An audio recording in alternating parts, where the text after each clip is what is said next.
Great. Really nice to have you again. And I'll use that just as a segue to talk about how we're going to scale through our partnerships.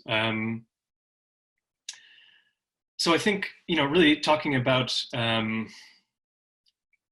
accessing or allowing cities to access data and use that data through apps and platform tools, just as Martijn was talking about. I mean, that's a really big ambition, and that's really not something as ambitious as we are that we could really tackle purely on our own. So we knew that really going into the project, this project for the Circle City Scan tool. And one of our ambitions was actually to assemble a sort of team of partners that we feel we could actually really magnify our efforts in a meaningful way. So maybe what I'll do is I'll just quickly give a bit of an introduction to the people who will be joining us, and then I'll also invite them on. So if you guys can unmute as I introduce you, and then we can move into some questions.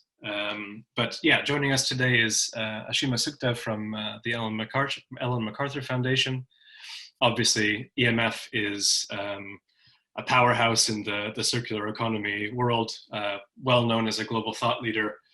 And one of their sort of core teams, core divisions is governments, institutions, and cities. And we're also joined by Tamara Streifland from Metabolic.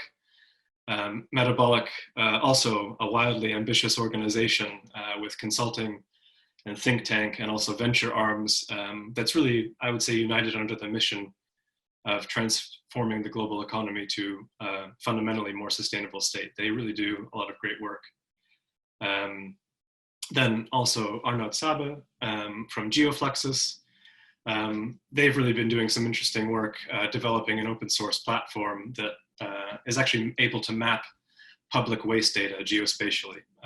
And their aim is really to become a bit of a one-stop stop for facilitating business matchmaking, providing worldwide circularity indicators, and also conducting material flow assessments. So I'm really curious to kind of scratch a little bit beneath the surface and really see what they're doing. But also Marion Guenard, who's from ICLEI. ICLEI, huge city organization with, I think, correct me if I'm wrong, but about 22 regional offices throughout the world. Deeply knowledgeable staff, and long established relationships with cities on really a wide variety of sustainability topics. And then me. So I realized actually I didn't introduce myself at the beginning of this presentation, but I'm Matthew Fraser. I'm part of the cities team at Circle Economy. Just as Martijn was explaining, we're involved in a lot of scan projects with cities, so we really guide cities and city stakeholders through that process of understanding where they are, doing some analysis to really understand where a lot of leverage points are or opportunities for circular economy could be found.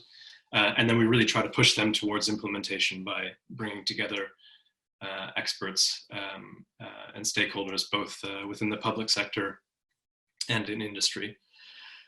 So maybe just before I invite everybody on, I'll just explain a little bit of the concept behind our partnership structure right now. So this is an initial sketch that we've come up with, also just to try to conceptually explain how we're going to be working together. But I think, given fundamentally the high degree of overlap between circle economy and metabolic when it comes to sort of our scan approach and the history that we have, we're framing our sort of partnership together with Metabolic as a strategic content partner. So we actually hope to, again, not only sort of align that scan approach, but also to see where we can maximize synergies in the development of content, knowledge, data, and frameworks and tools. With ICLEI, obviously, given their massive their massive network, but also their knowledgeable staff, we really want to work with them on the basis of a network partner. So actually co-creating a lot of those tools and a lot of that scan process in close collaboration with many different cities, and also including cities in the global south, to really see, how is this landing? How is this really helping us achieve our sort of immediate goals, and how do we sort of best sort of calibrate that scan process to many different cities, so that we have a really great offering that that users are excited about.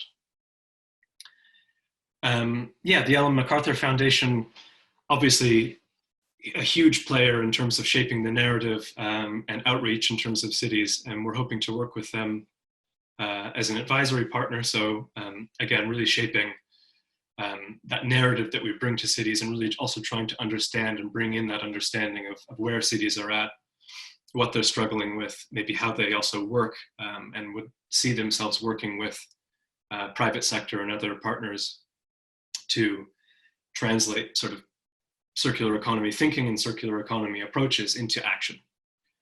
That's ultimately our plan there. And then finally, Metabolism of Cities and Geofluxus. These guys have great tools, and obviously they also have a wide body of content knowledge and process knowledge, and they also work with cities as well. But we would really like to work with them on the basis of, how do we sort of meaningfully combine these tools and combine those processes together in a way where, where we can really unify things in a sort of single open access platform. So with that, I think that's a bit of an adequate introduction. I don't want to ramble on too much, but I would invite the partners to unmute, and it'd be great if we could have a little bit of a discussion. So just so that the rest of the audience is informed, I'm going to try to keep this just about an hour till about 10:30. In the meantime, however, please feel free to post your comments and questions in the chat window. And then from 10:30 to 11, we'll do a proper Q&A session. And that's also when you can hold up your hand, and my colleague will also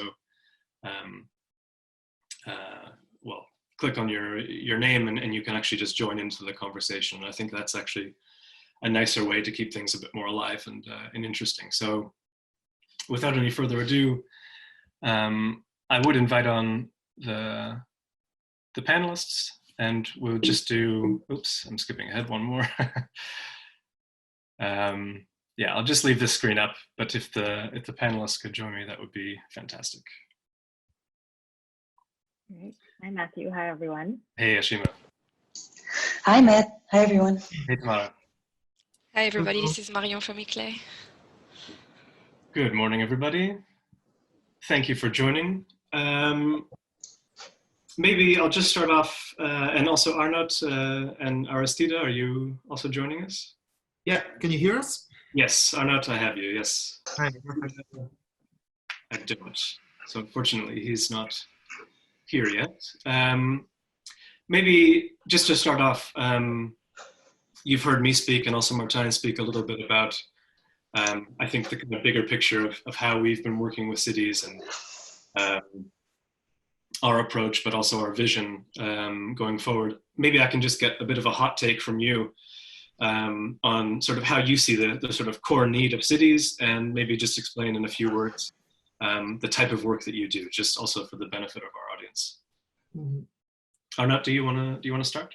Absolutely. So hi everyone. Good morning. My name is Arnold. I'm the CEO, and next to me is our CTO, Rusne, sitting. We are Geofluxus, and basically we have developed an open source platform which is able to map, analyze, and predict how waste moves through cities.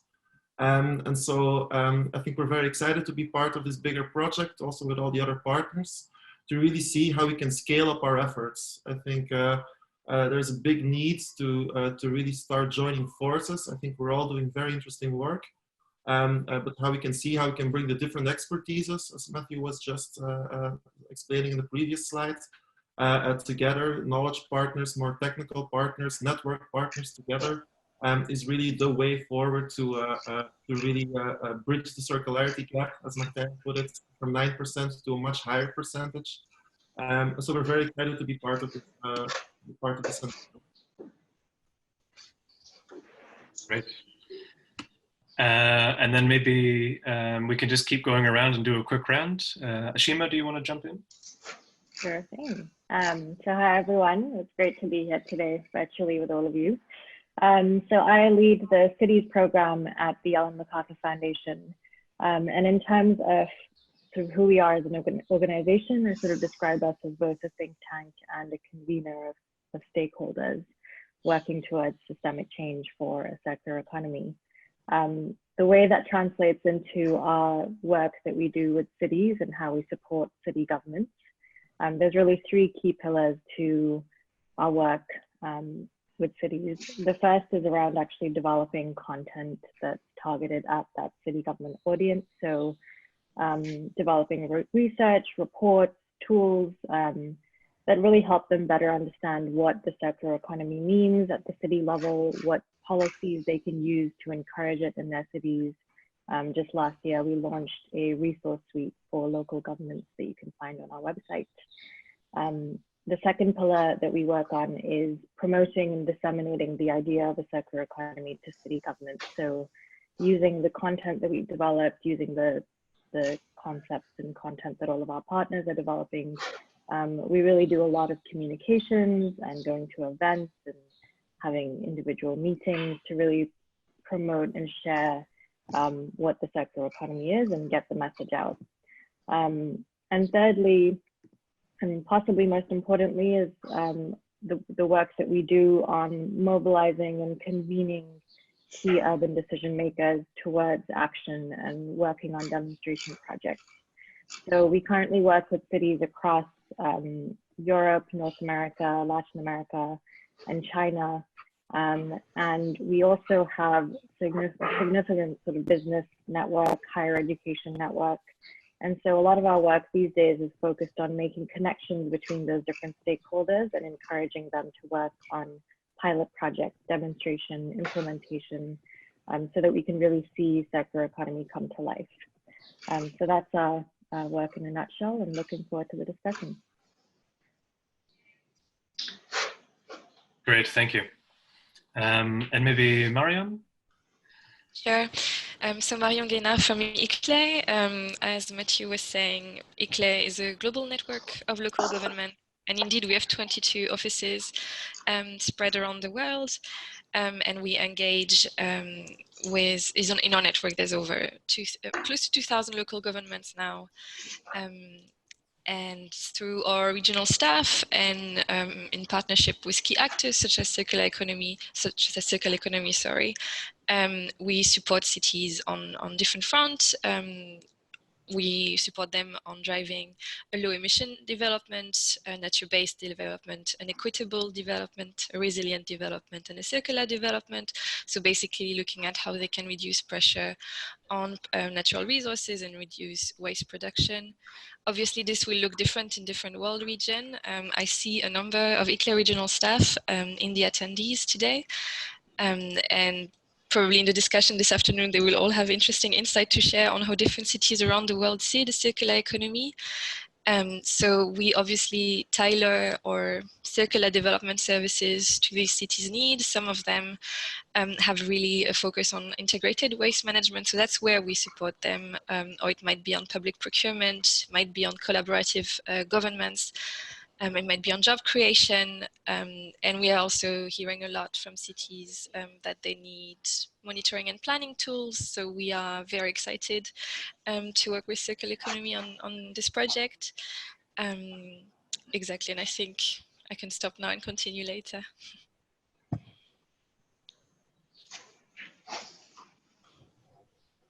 Yeah, that's great. I'm just seeing that maybe Aristida from Metabolism of Cities might be joining us. Aristida, are you there?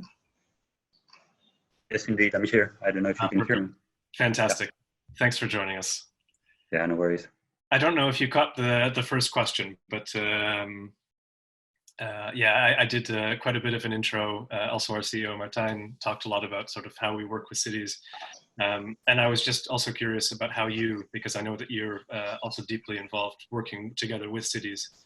I guess really how you see their sort of core needs, but also how you work with cities to drive the circular economy. Sure. I think that we're a bit from a different angle in this whole discussion, being from a more academic perspective, which is the study of flows and stocks of cities, so urban metabolism. And we started as a open source platform that collects everything around this topic. And so this started with publications, but then with data.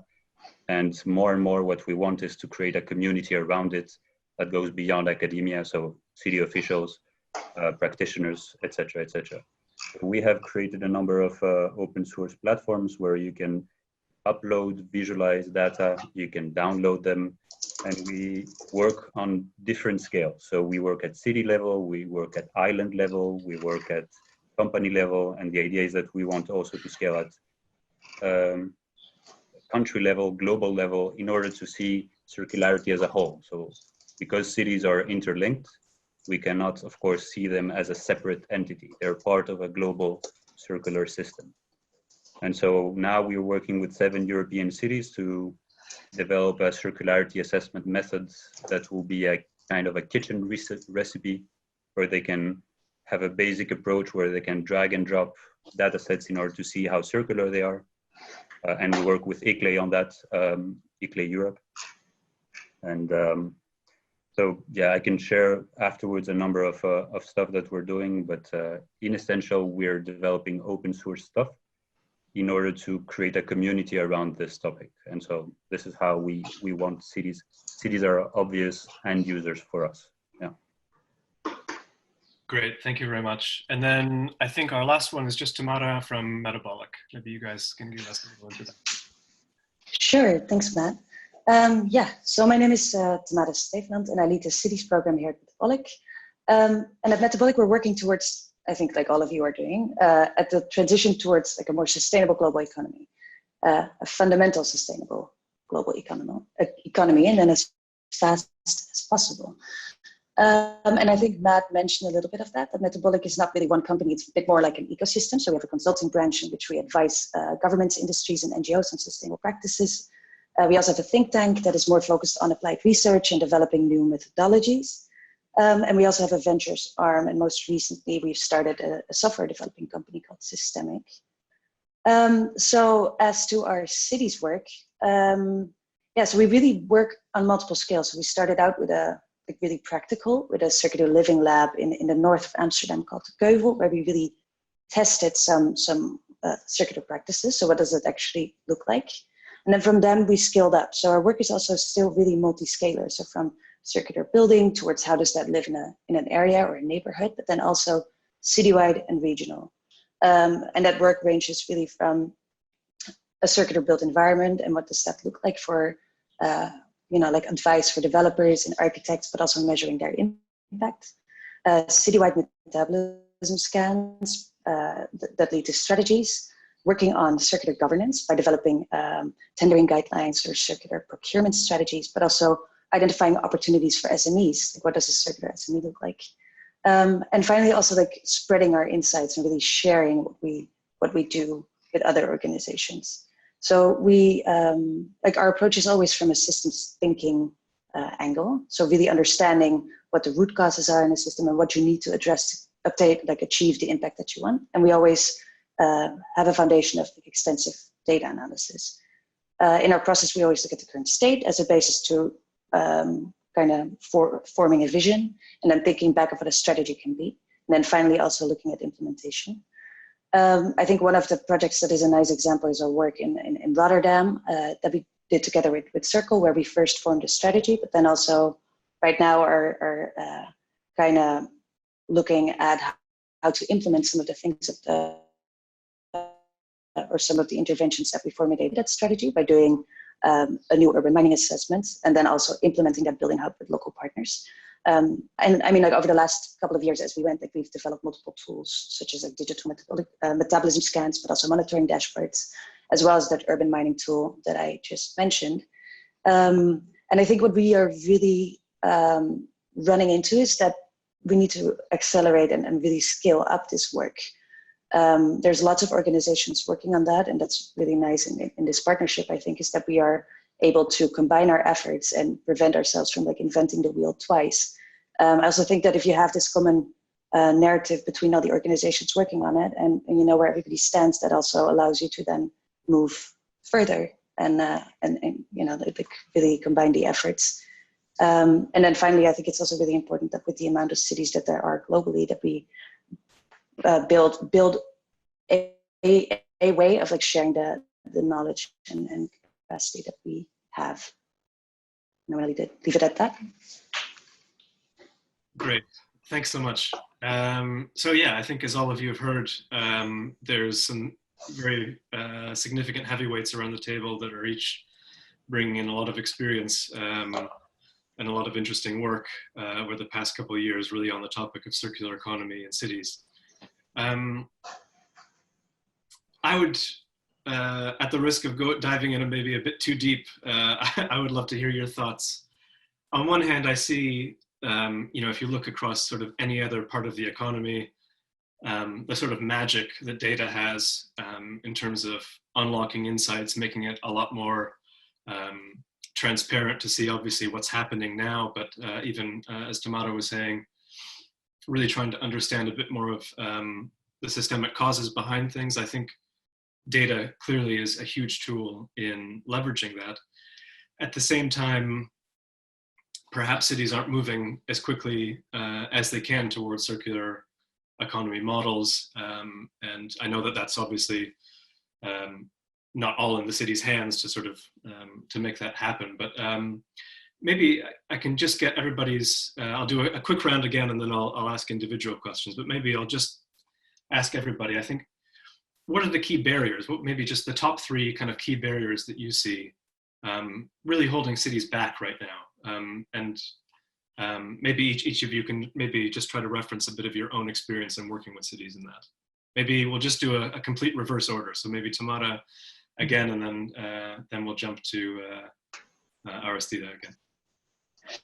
Yeah, thanks, Matt. So I think there's a couple of barriers. Like one of the things is that when you work with city governments, and I'm sure you've all had that experience, is that sometimes the departments, the circular economy is something that is very integral, right? Like it's this whole that also requires governments to really work together and different departments to really work together and also share the insights that they have obtained throughout the work that they've been doing previously, combining the strategies, for example, they developed. So that's one thing that we run into, that the communication internally within governments.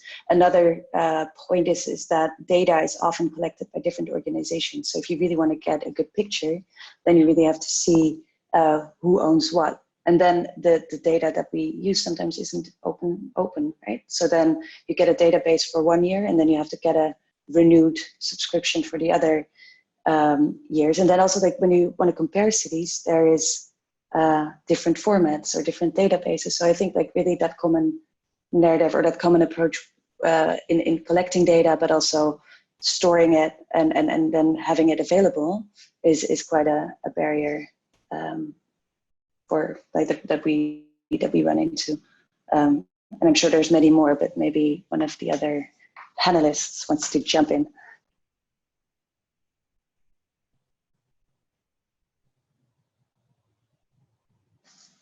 Yeah, maybe indeed. Anybody else want to jump in on that? Aristida, maybe we could just do a reverse order. Sure. I think for us, well, for all of us, when we're talking about measuring stuff, there's always a matter of definition, and the definition of circular cities is still a complete mess and can be different for every city that we study. And this, while we acknowledge that circular economy should not be an end in itself, but more a means to an end, especially within cities, that means that if cities have different objectives, then does that mean we have different definitions for every city, or can we have something, at least a bare minimum, which is similar for every city, and then we can stack on top of it? So this is a huge element that is stopping us from moving forward, I think. And this is due to, I think, a lack of capacity within cities to tackle these systemic problems. We don't know who is supposed to tackle these complex issues. And because this concept is already very old, you know, urban metabolism already exists from a couple of centuries ago, and it has been applied in a numerical way already 50 years ago. So it's not something new, but we're still struggling to tackle something systemic. And on the flip side is that I think that cities are have still some are still reluctant to experiment based on that. So data is completely just the first step of this whole process. I think cities are a bit afraid to experiment boldly on what this could mean. Yeah, I think that's really a good point. I think, you know, the circular economy, also in my experience, it takes a lot of sort of onboarding in terms of what that means, who's responsible, how do we work together, and a lot of work is even sort of geared toward just breaking down existing silos. So I really also see that point. Maybe I can just kind of twist that and riff on that a little bit, because both EMF and ICLEI work also with a massive amount of cities. Maybe, yeah, how do you see that? I mean, how do you see the key barriers, maybe also from an organizational perspective or otherwise? Yeah, happy to chip in. I think definitely agree with all of the panels so far on those barriers. I'll just add a couple of more that we've seen through some of our work more closely with cities. The first is around cities. If a city kind of grasps the idea what the circular economy is and the potential of it, and there's a lot of cities that are sort of really bought into the concept. There's still a bit of a difficulty in city governments fully understanding what their role should be in accelerating the circular economy. So what powers do they have as local governments? What should they be focusing on? So I think there's a little bit of that increased understanding that's needed to really unlock what city governments can do. The second barrier that we're seeing in some cities is sort of a lack of political buy-in and will, in a sense. Obviously, cities have various priorities, and circular economy, unfortunately, is kind of bucketed as not sort of a mainstream priority, or it's not connected enough to some of their main objectives around climate, economic development, resilience. So there's still this, while we as a sort of group and an audience know that a circular economy can support all of those objectives, there's still this disconnect. So often sort of political leaders are not taking this concept on board. And then the last barrier that we've seen is a bit of a difficult one, because as our speaker was saying, these projects and circular economy it's quite a bold and ambitious objective. Projects and pilots often take time because we're really actually trying to change a system, and we're trying to change the way that materials move around our cities. So really taking that leap, or taking, just sort of dealing with the dichotomy between ambitious projects that will make an impact versus a project that might take, and those projects will take 2 years to actually implement. So how do you manage that? Yeah, indeed. Marion, do you want to chime in on this one? Sure. And maybe to bring a bit of a different perspective, because ICLEI is a global network with a lot of activities happening in developing countries, we often face the challenge that there's an immediate priority for these local governments. It is that unmanaged waste triggers a huge amount of sanitary issues. And that's really where they're starting from. And then maybe they don't want to hear about the whole idea of the circular economy behind it, because they first have to face this humanitarian crisis that is unmanaged waste. That's one end of the spectrum. The other end of the spectrum is local governments who are really motivated to act on the circular economy, but are a bit overwhelmed by the complexity, and that's also a challenge because the circular economy asks ask us ultimately to think in terms of value chain and not in terms of sectors, which is how local governments have been operating, as you were saying, Tamara. So typically, municipal companies, administration are organized around sectors. If you think about it, the way most cities report their greenhouse gases emission is also organized around sectors and not around a specific material and tracking back all the value chain behind it.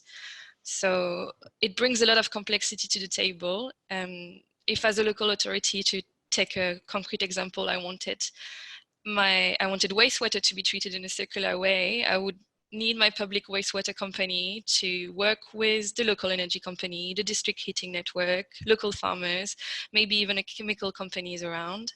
That brings a lot of complexity to the table that local governments may not have the time and capacity to face.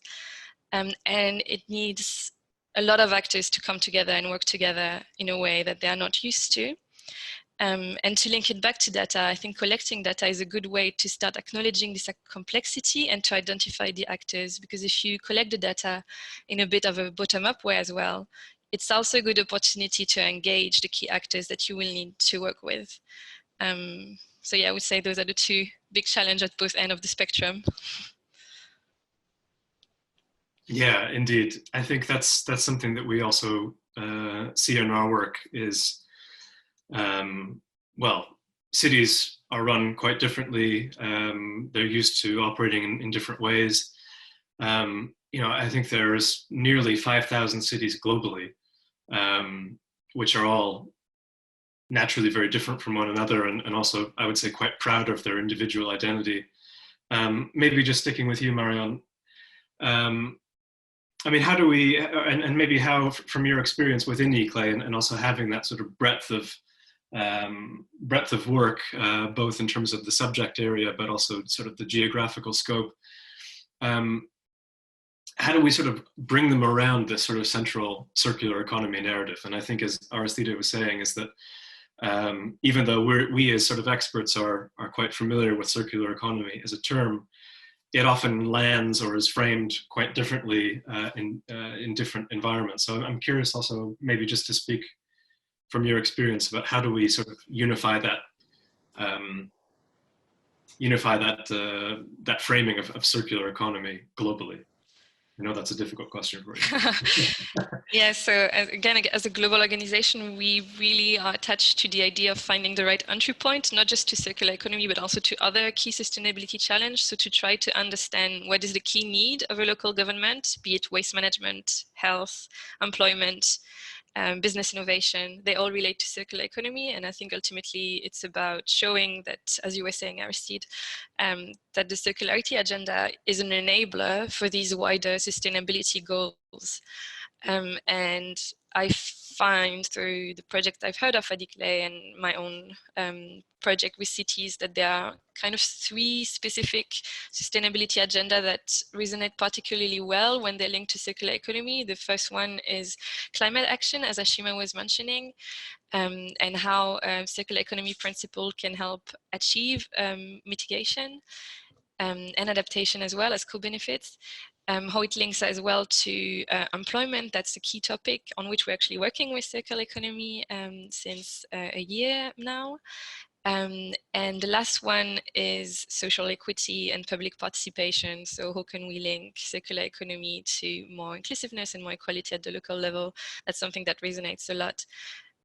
However, we have found that it's not enough to just say, oh, circularity contributes to climate action and to just link buzzwords together, which is what is often done, but rather to take tangible example to showcase on a small level how concretely circular economy interacts with other agenda. And once you make the case with one small example, you can start expanding to broader endeavors.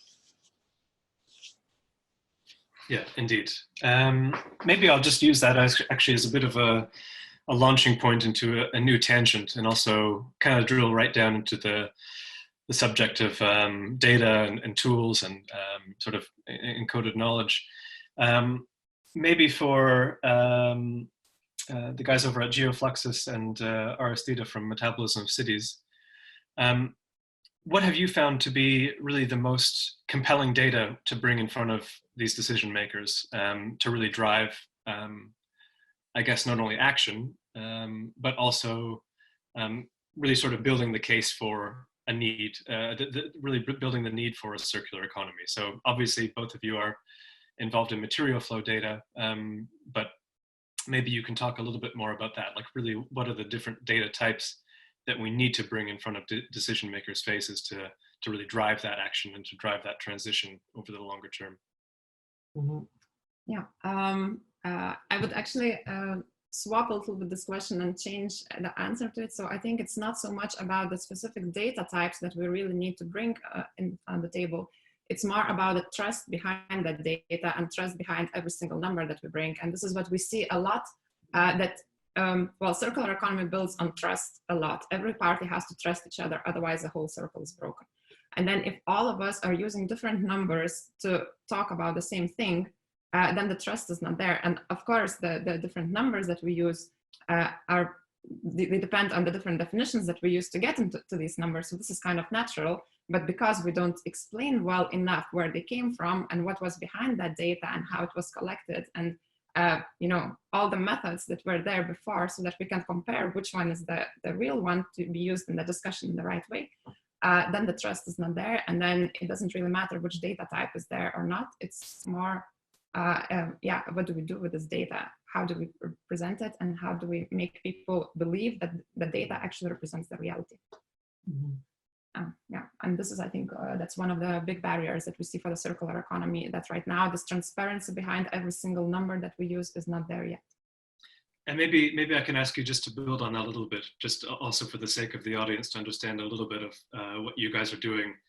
Maybe you can actually just explain a little bit about how your tool works, but then also specifically talking about issues of data quality. I'm also seeing actually in the audience question and answer chat window that also the question of data quality and sort of data reliability keeps coming up. So I think you're definitely right with that, but maybe I can just prompt you a little bit to dive deeper into how you deal with that with your tool.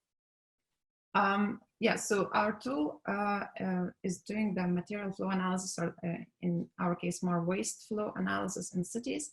And the data that we use for that is the public waste reports, which are not publicly accessible, but they are collected by public institutions in all different countries. It's a little bit of a different institution that does that. Here in the Netherlands, there is a division under the Ministry of, under Rijkswaterstaat, so which is a Ministry of Infrastructure, which requires every single industry or company that disposes a certain amount of waste to report what waste they have disposed. And then every single company that collects waste, they have to report what waste they have collected. And the companies that treat waste have to report what they have been treating. And this is being used purely for tax purposes, for legal monitoring, whether there was nothing illegal going on, and to figure out if everything is, well, all the waste is taken care of. And these reports usually, well, they just disappear in the drawers of some kind of the ministry. And this is the data that we use, that we take and do a lot of cleaning, matching with all the kinds of different data sets, enhancing it with geographical data, and then afterwards we can visualize it and analyze it in all different ways, and then also have it transparent enough to show, okay, so this number came from these and these and these reports and these companies and these geographical locations. So this is the data that we're using. The problem there is we have to match it with other data sets. And then the other data sets, they sometimes have different kinds of classification systems behind it. They describe materials in a different way. They use different units, different time units. So all of those kind of interoperability problems are there. Yeah, and sometimes it's easy to overcome them, and sometimes it's very difficult to find out what was there before. And then we just have to say, okay, there's a high level of uncertainty to the number that we are giving here. Yeah. And that's a little bit, I think the main difficulty is indeed with developing a data platform, or how we're very much thinking about this data-driven approach to tackle circularity, is that we don't know what we don't know. So we don't know how much is not in the data. And that's, I think, a very interesting question to maybe dive in a little bit deeper later on. But so we see that we indeed have, okay, we can use some proxies and we can use some comparative data sets to see how other countries or how other cities are doing intercomparably. But how much there's not being reported and how much there's not in the system is the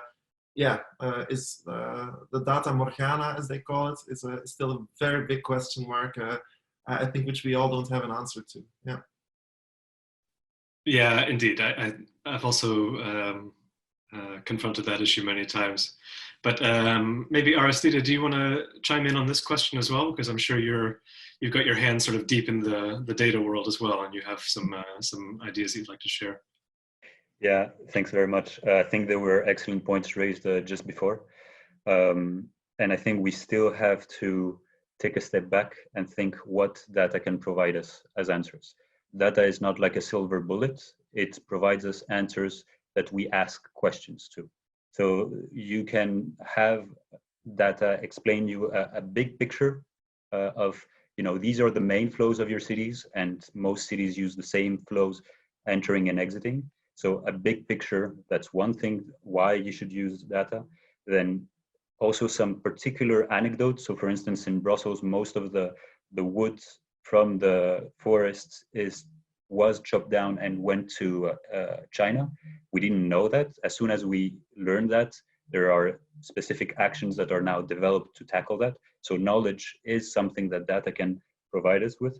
But then, urban mining, for instance, and stuff like that can tell us if there is enough critical mass to create economic activity around stuff. But I think most importantly, when you ask the question, like, can we trust data?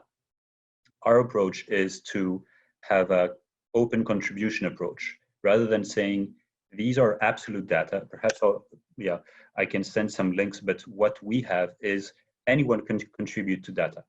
And a bit like the open source community, it's up to the community to say how relevant this is. So we have qualitative metadata on it, saying how accurate it is, if it's the right scale, if it's the right flow, if it was an estimation or not. And if we just know that this data set is not precise, but it's somewhere there, another expert can say, well, I have a better data set to cover that. And if we tackle this as a community rather than a single partner approach, then I think this is how we should move forward. And this is why we have frequent meetings with Geofluxus, with Circular Economy, with all of you to make sure that we have the same database structure, at least, right? That at least our data sets can mean the same thing. Not necessarily that we use the same data sets, but we know that they mean more or less materials are materials.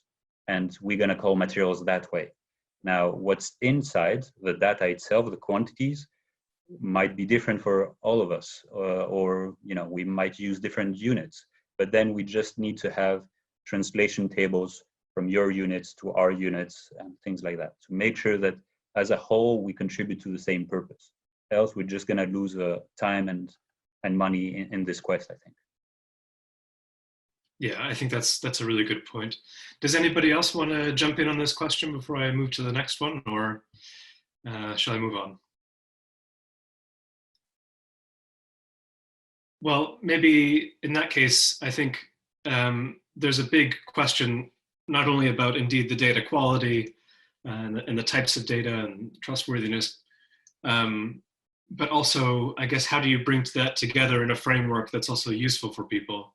And as Martijn was introducing, we've had a lot of success with our city scan process, which is sort of a 4-phase process that we bring a lot of stakeholders through. And it has yielded a lot of results, so a lot of pilot projects on the ground.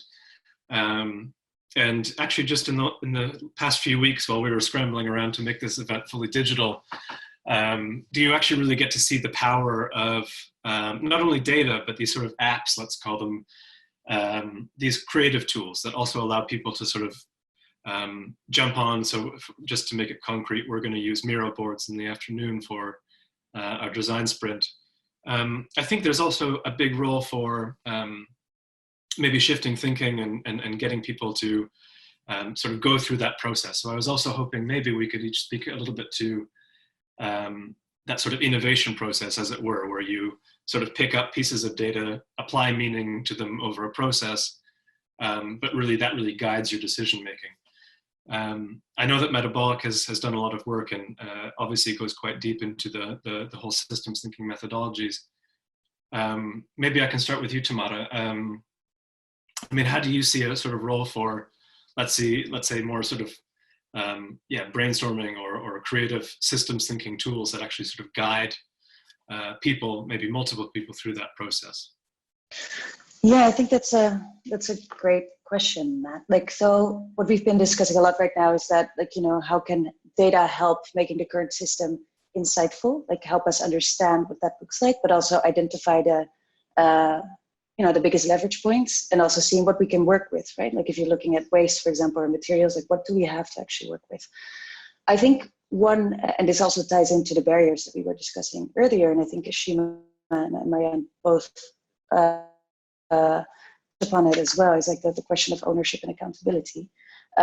Because if you go towards, like we can make an analysis, but if you really make the translation towards implementation, in the built environment, like a real structural implementation, then you have to build a capacity to make the decision on what to plan for, right, for long term. So if you're going to develop a neighborhood, for example, for 2050, like what is happening here in Amsterdam with Havenstad, what are you going to actually implement to create a circular neighborhood?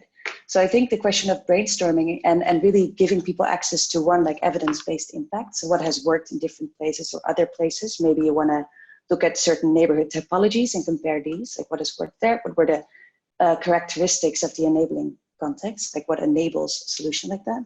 And then the question of brainstorming, Matt, I think what would be really strong is if you would have access to these different kind of scenarios and play with them. So what if you were to do this? And then I'm not only talking about interventions that like that building hub that I was mentioning before, but also a construction material hub, or like something that is very visible. But I'm also thinking about what kind of like things would you need to facilitate that? Like, for example, your underground infrastructure. So playing with scenarios and really working with not only a local government, but also pulling in these different partners, right? Like, so as in Amsterdam, it's often called the quadruple helix, but bringing everybody together and then seeing what kind of interventions are out there, but also where's the momentum and cost benefit, right? So in area developments or neighborhood developments, oftentimes there's this bold vision of this is what it's going to look like.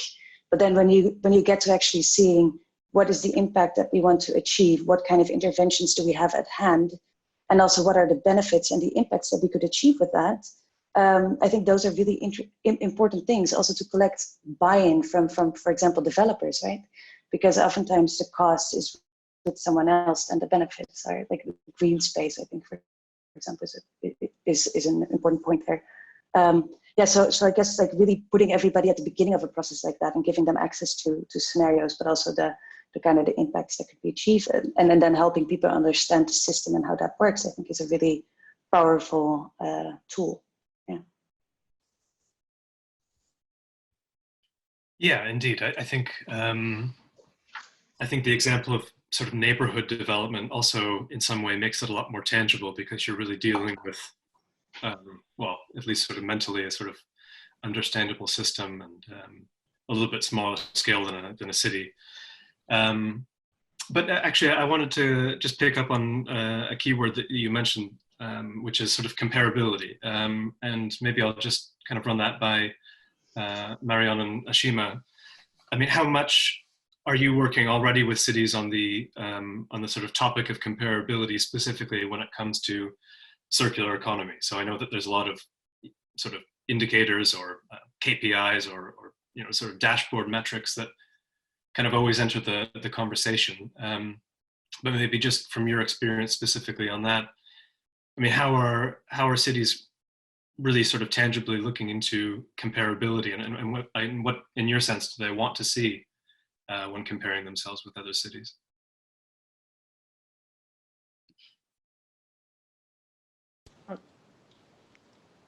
I'll go for it first. So I think in terms of, when cities are trying to compare themselves to each other at the moment, very honestly, it's quite ad hoc. There isn't there are definitely metrics frameworks in development to be able to say I am X% circular or as a city, or I am an advanced circular city or beginner one. But at the moment, it is very anecdotal in a way. So a lot of cities will see kind of, okay, I have a circular economy roadmap or strategy in place, and I have X number of projects in my city, and that means that I am doing better than another city, or I'm more advanced on my circular economy journey in another city. I know the OECD is doing quite a lot of work, and will be releasing something soon on the way that they encourage cities to measure themselves and compare themselves to each other. So I think, yeah, the honest answer is at the moment it's quite ad hoc, and it's very, very story-based in a way in terms of how cities are measuring themselves. There's obviously some harder metrics you can use around percentage of materials recycled and what's going to landfill and so on, but those often don't capture the whole circular economy story. Yeah, I would actually echo this from ICLEI's perspective. Of course, circular economy looks very different among different regions, and it's called also so different. I've heard integrated resource management, I've heard resource wisdom, I've heard zero waste. So it's pretty hard to actually, as Aristide was saying, to get a common framing. And from this perspective, it's also hard then to get data you can compare. However, you can compare experiences and exchange good practices. That is our role as a network. What I've observed recently, because this year a lot of local government are doing their voluntary review on the SDGs, is that a lot of them are trying to align their circular economy effort with the SDG as a way to monitor progress in lieu of a better way to monitor progress on a systemic way. So this I found quite interesting. Another tool local governments are pretty interested in developing, but it's still very complex, as you know, is consumption-based accounting, which is also a way to track progress on the circular economy, but it's still a very early stage, I would say. Matthew, Yeah, so, go ahead. chime in on this? Yeah, absolutely. Because we're working specifically on this comparability issue right now with ICLEI and 7 European cities, and it's driving us nuts. I think the whole point is that, so our latest invention to overcome this challenge is to have always something similar for every city. So define what is the strict minimum that's comparable for every city. And then because cities have different objectives, these are additional things that you can add on top. So for instance, if a city wants to create jobs based on circular economy, then that's another thing that you can add in your circular assessment and or your indicators and or definition of circular economy. However, at the core, circular economy should be the same for all cities, else we're not getting somewhere. And to go back to what Marion said on scope, on consumption-based accounting, what we're trying to do similarly to greenhouse gas emissions accounting, where they have scope 1, 2, 3, is to have a scope 1, 2, 3 for circularity assessment. So having something territorial-based for scope 1, and then scope 3 will be consumption-based circularity assessment. So that would be, let's say, different scopes and then different layers of understanding. So the common understanding at the very beginning, and then you add, for instance, a spatial understanding, you add economic understanding, you add many other layers on what is circular economy. I can share the slides where we're working on this right now, and we don't have a response. So if you want, please give us your feedback, because it's a tough one. Yeah, I would say absolutely go in and show us a bit of what you're working on. Yeah, I mean, just to come back to where we were, so what we're trying is over here to have a simplified definition or measurement of circular economy. That's column A, and then scope 1, 2, 3, which are the different scopes we mentioned. Let me just go to this slide, for instance. So this would be territorial-based approach for just material flows. This would be for all resource flows, so including energy, including water, including all of the other flows. And then consumption-based approach, which would be like all of the indirect effects as well across supply chains. And then add layers of understanding. So if A is just a simple basic Sankey diagram that you can have at a global level and how circular it is, then you add economic values to the flows over here, spatial, you map the flows, then you map their environmental impacts, you can map the temporal evolution of all of these. So we can construct something as complex as we want, depending on the ambitions of cities, yet we can still compare cities if we do, for instance, scope 1 and simplify it, right? Every city can start moving across this matrix, if you will, but at least we have something similar that we can absolutely compare cities with as well. Even if that's not the end goal, right? I mean, we don't want to say that Amsterdam is more circular than Brussels, but at least they share the same data sets and all of that. But yeah.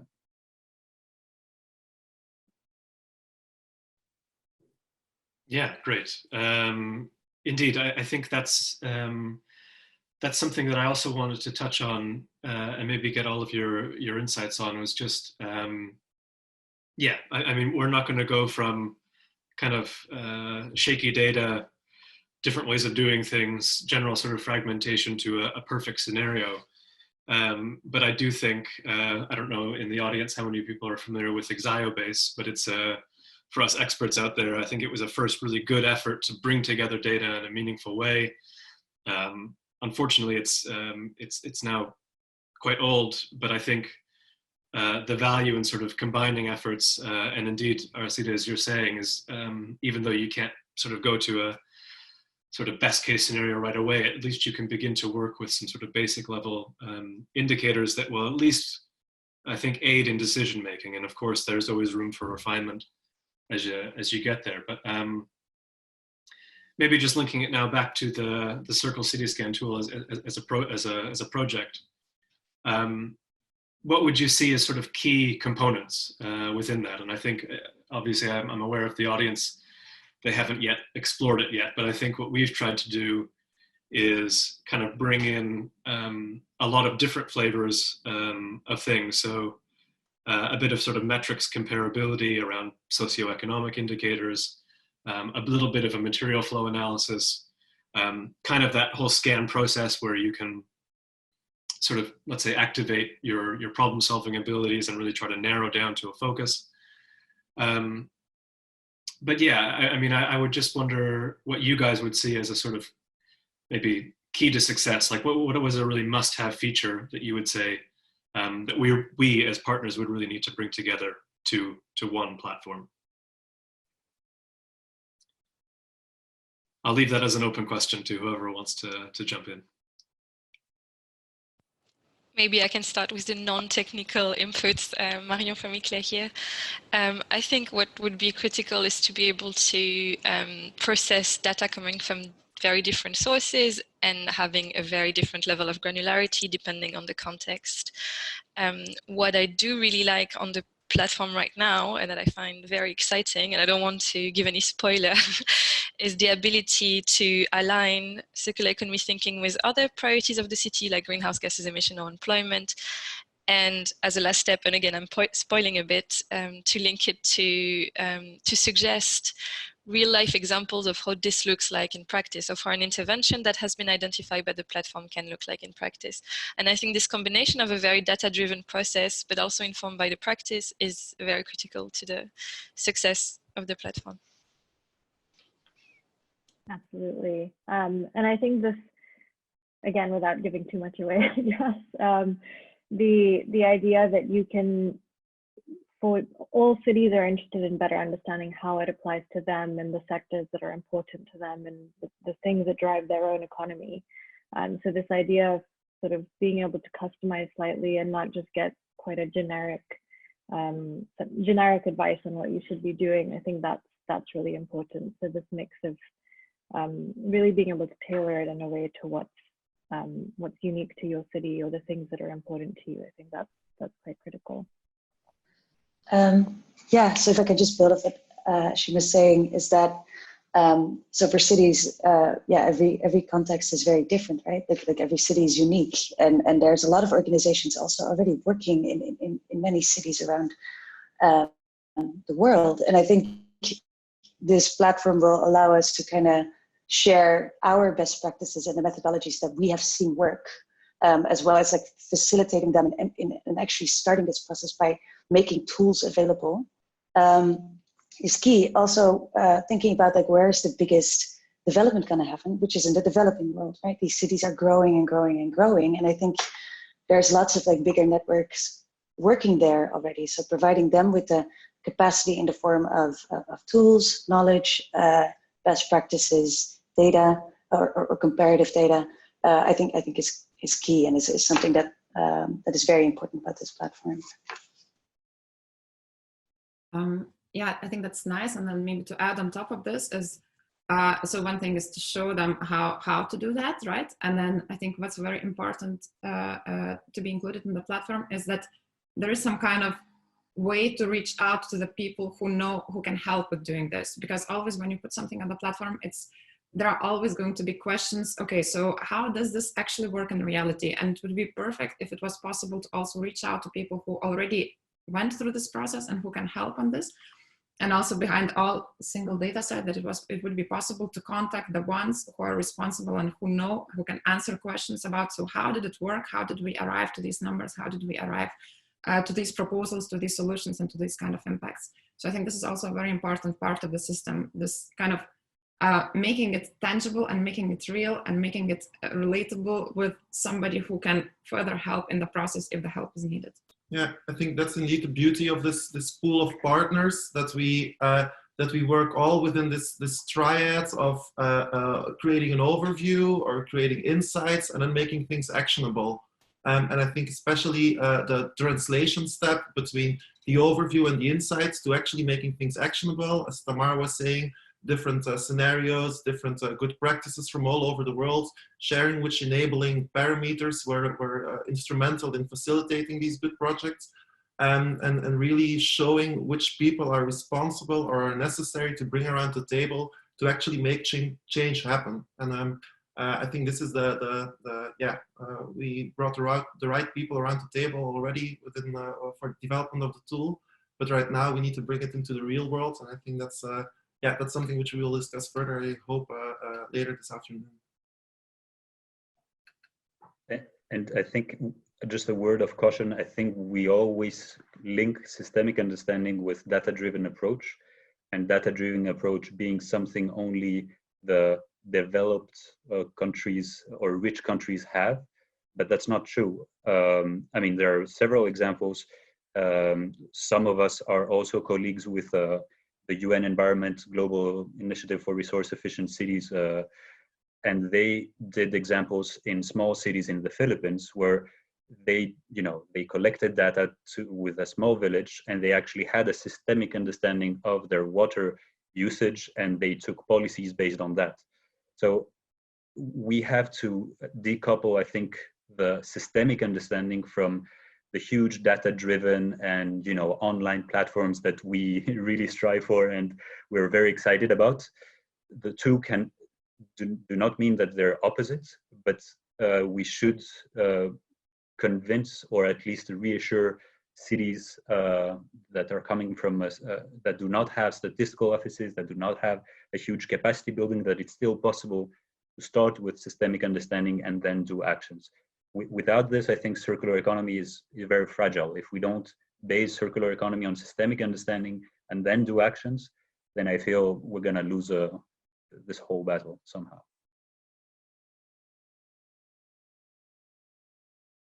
Yeah, I think that's a good point as well. And maybe I'll use this moment to transition a little bit more towards audience questions. So I've seen in the chat box a lot of questions coming up.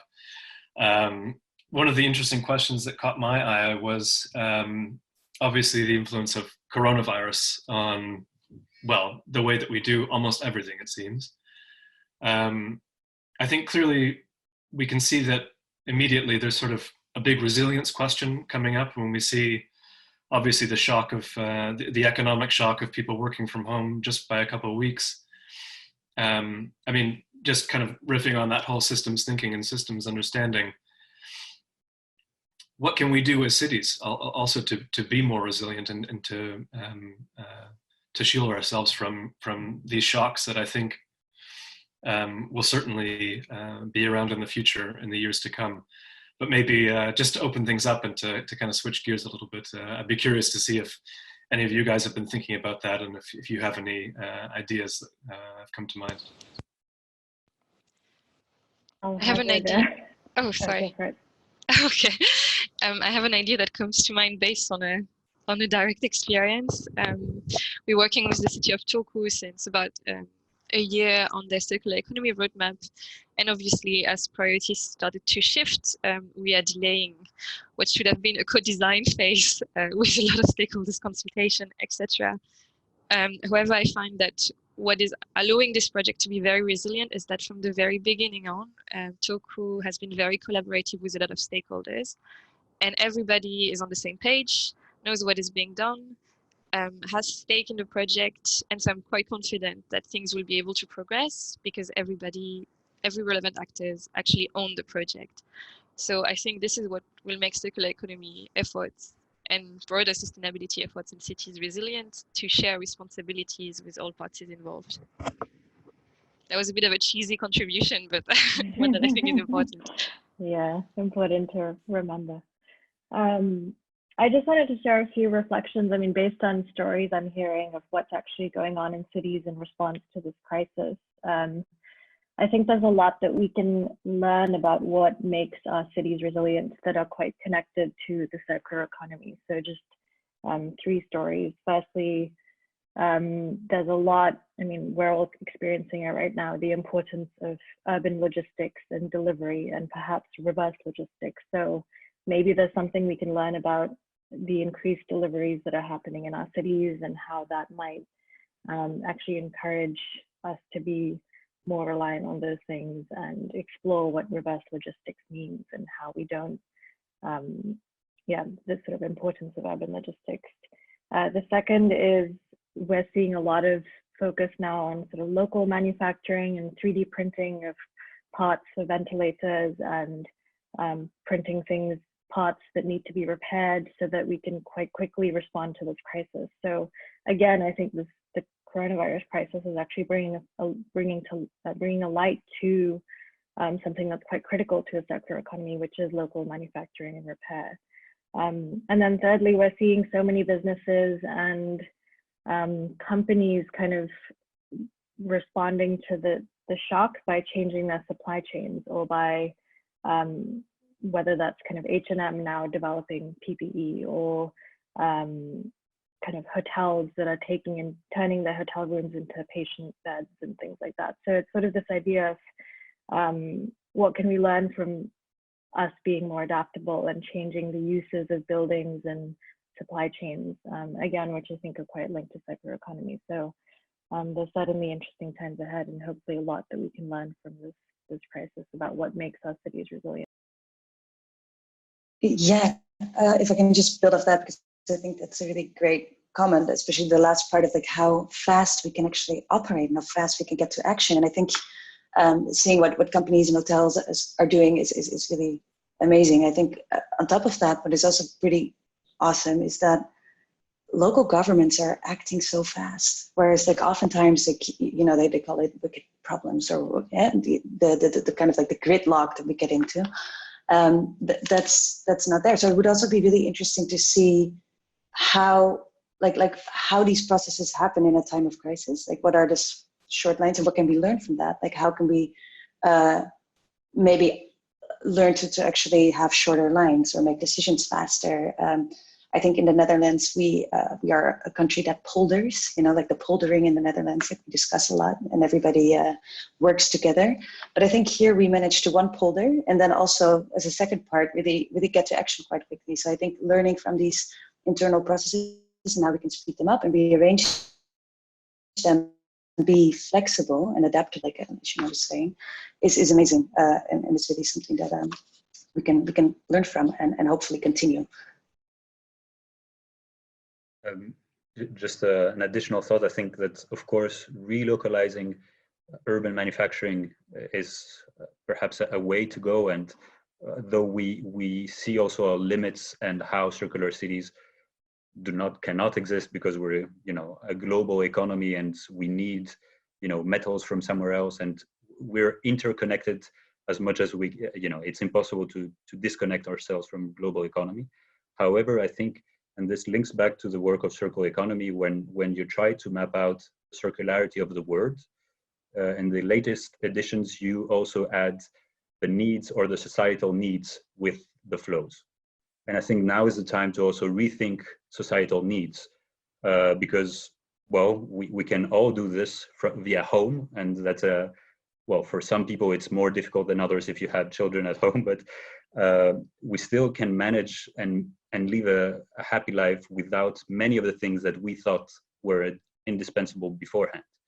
And this relates to our material consumption, right, directly, and this relates as well to circular economy.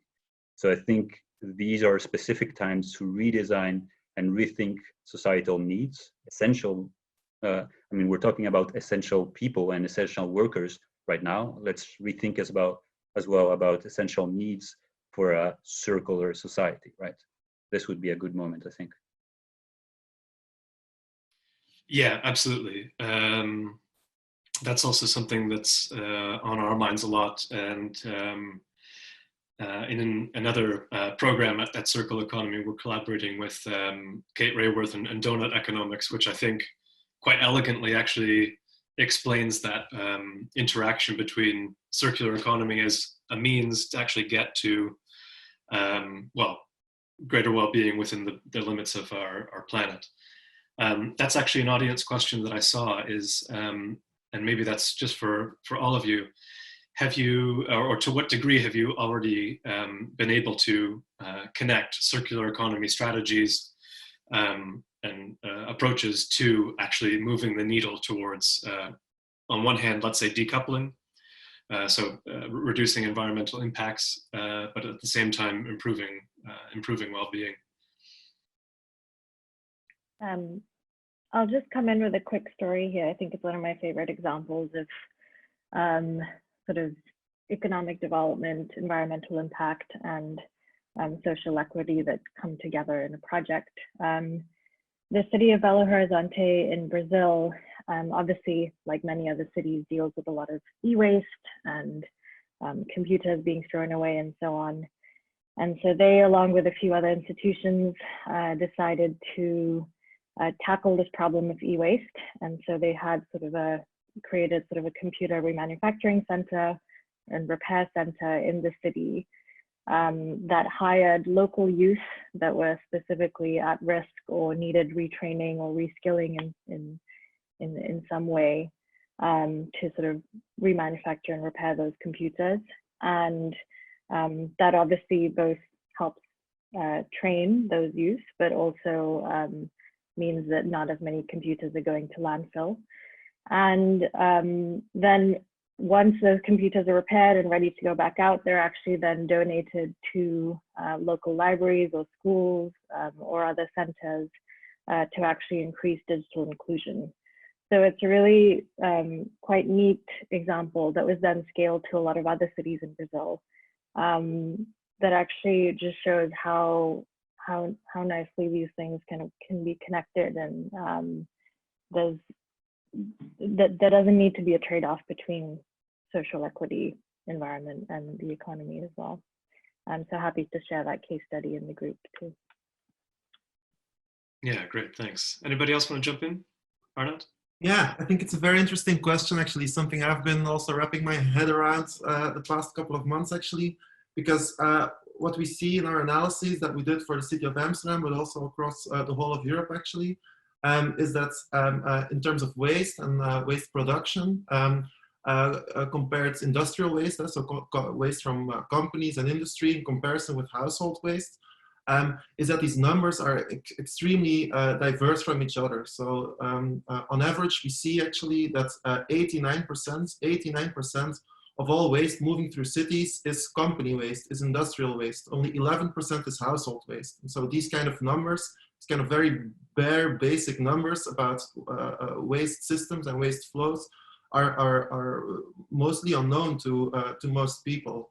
And then if you actually start diving deeper into these numbers, and then you actually see Yeah, I don't know the numbers exactly by heart anymore, but that like 7% of the companies in cities on average, 7% of the companies are responsible for 70% of the waste. So this whole idea, I don't know if you follow this more in the academic realm of the Anthropocene and then the Capitalocene, the 1% of companies.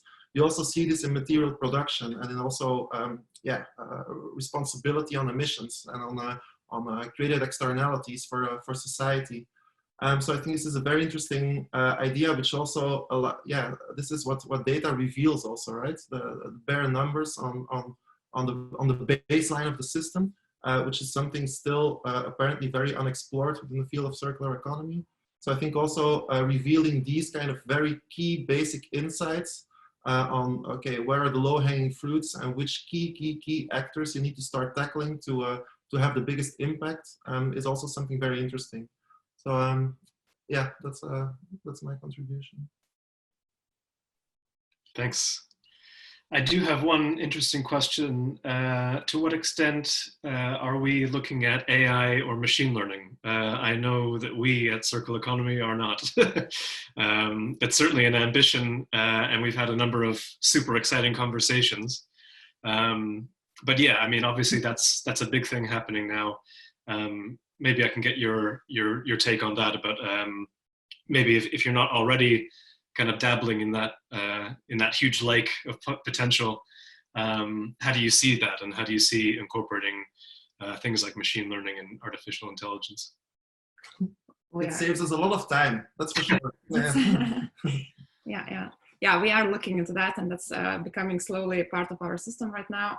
Also some basic machine learning, and that's for sure very, very helpful, all those algorithms. And it's not because they are some kind of magical solutions to the problems, but just because we can do things much faster. Like this whole problem of talking about the data quality and people describing materials all in different ways, or people describing addresses or locations or treatment methods in all different ways. This is something that can be done manually. If you take huge data sets, then you can really go one by one and then say, okay, so this has been described like that, but what they meant in our classification in our system is this. And this has been described like that, but in our system, it's this. And this is a lot of manual work, manual labor that needs to go into this until we actually get into the result. And so that's what machine learning and artificial intelligence is really great with, because we can just train a small data set, do a small data set manually, and then let it do all the rest of it. And then it just speeds up our work tremendously. Of course, it's not a solution, it doesn't provide you solutions, but it allows us to keep our minds busy with something else while the machine is busy with like doing this kind of tedious monkey labor. Yeah. I think the example given beforehand on Google Maps is quite relevant to where we are today. So today we just scratch the surface of material flows, right? Before energy flows, let's say we have meters in our homes, so we know precisely how much we measure. Material flows and waste flows, it's a whole other beast. We don't have accurate, reliable, frequently updated data sets, right? And we don't speak about the same thing, because for some this is waste, for other this is economic resources, and for others something else. As soon as we align these definitions, then we can tap into data sets where we never thought that would be possible. And as soon as each city, for instance, in Google Maps, cities provide data sets to Google to be able to say, this is my public transportation timetables, right? And therefore, Google Maps can then provide you with optimized routes from point A to point B with different modes of transportation. So this is where we're gonna probably head towards, if we have sufficient data sets provided to us by cities at a structured form. So we're, let's say, at point 0 of Google Maps right now. And this is Google Maps today would be where we would perhaps go towards. And the same goes with blockchain, with a number of other buzzwords. Still, we haven't figured out our language yet. And this is the problem. We're gonna get there, but we still have to do some work first.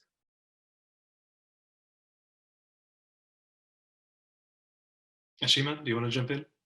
Yeah, I just wanted to quickly, I'm by no means an expert on this topic, but I EMF did last year write a paper on the role that AI can play in a circular economy, and we wrote that with Google and McKinsey. So I've just put in the link in the chat for people to read through. There's a lot of great case examples there in food, electronics, and so on how AI is actually being used in circular business models and products and so on. Yeah, that's great. And definitely for those audience members, definitely check out that link. I just wanted to add one thing on that. So I think at the very beginning of my intro, I talked a little bit about, let's say, the limits of cities, or at least when we're talking about the broad diversity of about 5,000 cities on Earth. Clearly, many things are going to be done in many different ways, and that sort of complexity is a challenge on its own. You know, cities obviously have a mandate, and they operate within a sort of sphere of influence. One question I see here from the audience is also what are some keys to success in how cities actually work together with business? So I think one thing that I can speak to a little bit is just procurement. I mean, cities are actually a purchaser of a wide variety of goods and services, and if you can instantiate a sort of circular procurement protocol, I think that's one way of actually using their buying power, the public buying power, to really drive industry. But maybe just to refer a little bit to that audience question, what are some other keys to success that cities can use to sort of drive and promote more circular business models within local businesses or even internationals? Yeah, if I can jump in here, I think, you know, like in the Netherlands, about like more than 60%, I think, of all businesses are SMEs, like small ones. Right now, we're working together with the government of Almere to come up with a strategy on how to enable these businesses to kind of do a baseline assessment of what is possible for them. I think that's one key component, like really having something that addresses all these smaller companies. Then on a second note, I think city government really needs to think about, like, spatially, like, where do circular urban economies live, right? Like, is this something that you want to have on the outskirts, or do you want to have like more small scale manufactured, kind of like weaved into the fabric of your city? And I think this is a really important one also that requires a conversation, right? Like, and also if you think about the circular economy and industrial metabolism and synergies that you could provide, you might want to link certain types of companies and businesses and industries together. And then thirdly, I think, and I touched upon this beforehand, like in area development, because I really think that that's a good concrete example, is that anything you'd want to do, like a lot of the land, for example, in Amsterdam has already been given out to companies, right? So if you really want to, on a level or on a citywide level, want to make a big change, you need to involve all these people from the start. So I think also, like, we see this in a project that we're doing in Poland. We're working with 4 cities together to come up with circular strategies at the same time. And what we're really, as a first step, are trying to do is build a driving group. Really have companies, NGOs, educational institute, and of course city government come together and together do this analysis, have buy-in from the start, so that when it comes to interventions, we have everybody there, and also you can really see where the momentum is. So I think these are 3 points that I would want to make. Yeah, great. Anybody else experience sort of with cities and their role in, let's say, pushing or gently working with business to really kind of drive that transition? Yeah, I'm happy to chip in there because that's a lot of what we do, is kind of connecting cities with businesses. I think, as Tamara said, there's the sort of 2 levels of activity. One is with how do city governments encourage SMEs and small businesses to move towards a circular economy. A lot of city governments are running training programs or capacity building, like London, for SMEs to teach them what circular economy is, or just to support small businesses that are working on that in their cities.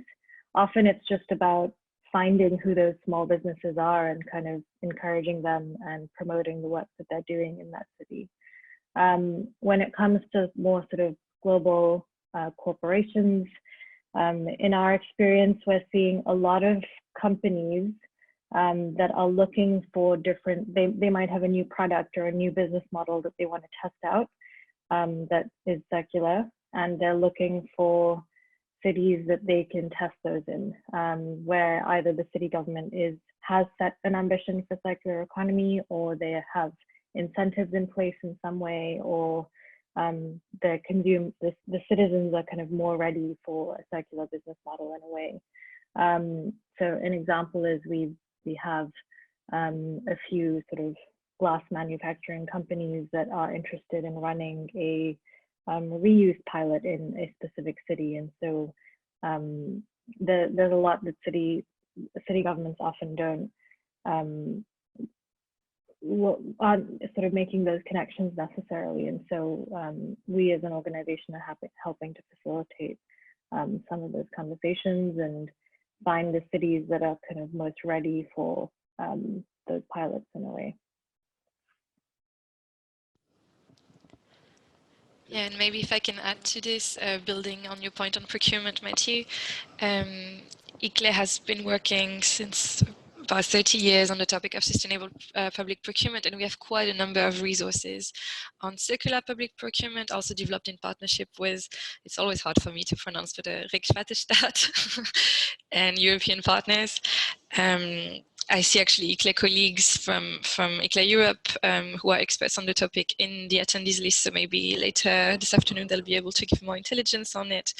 But kind of a key point that we saw among different cities is that often when they want to push for circular business models or circular solution, there might not actually be market availability for these solutions yet. So that doing early market engagement with businesses is actually quite key. So before tender goes out, to already consult with businesses, express needs from a local government perspective, so that there can be time to develop those innovative solutions, because ultimately it's a lot of new solutions that have to be created and needs from local governments that need to be understood. So the earlier these discussions arise, the better.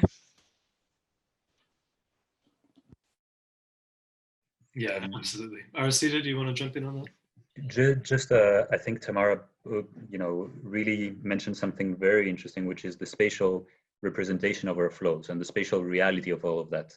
And I think Geofluxus works a lot on that. And I think that cities really have to think where the circular economy gonna happen. If they don't have space and infrastructure to make it happen, then it will not happen. We can draw as many beautiful circular drawings as we want. Unfortunately, there is a negotiation between specifying space for production and or recycling and or repairing, all of these circular economy strategies that will need to get off from residential offices or something else. So I think what's great with this whole systemic understanding is to understand that all of this is a negotiation between many challenges of the city. And to have a circular economy spatialized helps us understand this. And if there are many companies that need the same supply chain and same logistics, then we can spatialize them and say, okay, perhaps they should be grouped somewhere or somewhere else. So this is why we also added spatial in one of the columns in this matrix of measuring the circular economies, because if we don't spatialize things, then we don't understand the urban planning or urban design challenge with it. Yeah, absolutely. I think just looking at the time, I think I'm going to wrap this up, but just a message to the audience. I think obviously we've talked about a lot, and these guys here joining me are I'm very happy to have them here. They're definitely experts in their field, and can definitely speak to a lot of these challenges. And there are certainly a lot of challenges, because ultimately I think circular economy, what it's all about is really actually just changing the very sort of fundamental nature, the skeleton of our basic systems, of our basic economy. So we touched on things like the different sort of organizational dynamics of cities themselves, and spread over about 5,000 different cities. The nature of and the interplay between the public sector and the private sector, data, and AI, but also even just kind of revealing the layers of the onion deeper, just the basic nature of, indeed, as Aristide was saying, just the basic nature of how we think about things, and really incorporating that sort of systemic thinking into our ways of decision making and our ways of actually constructing our economy. I think there's a lot there. And after the break, we're going to dive into a bit of a walkthrough of the Circle CityScan tool, which hopefully will reveal our very first attempt at actually how we're trying to bring together a lot of these different complex topics into one sort of tool. But I just wanted to take a moment to each of you and thank you very much for joining this panel discussion. It's truly great whenever we meet up just to dive into these topics. But thank you very much for joining us today. And I hope that you stick around for the rest of the session in the morning.